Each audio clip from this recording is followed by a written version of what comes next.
7 ways truck drivers can beat back pain. Most truck drivers are all too familiar with back pain, which can range from annoying to career-ending. Sitting for long hours and performing heavy physical labor puts them at risk.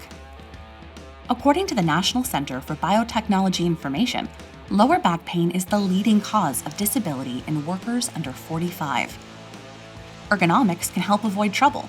Here are 7 ways truck drivers can avoid or beat back pain. Number 1. Sit in a different position every half hour.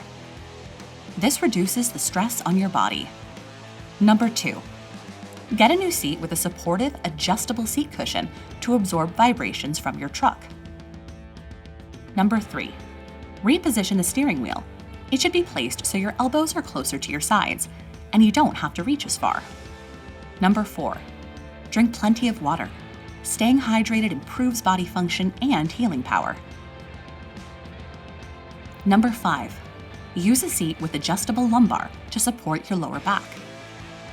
Number 6. Position vehicle mirrors so you don't need to stretch or strain to see them.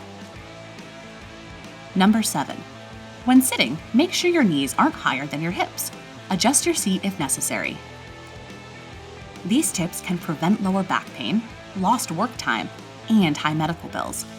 For ergonomic replacement truck seats, browse products from Suburban Seating and Safety, or call us at 844-727-7328.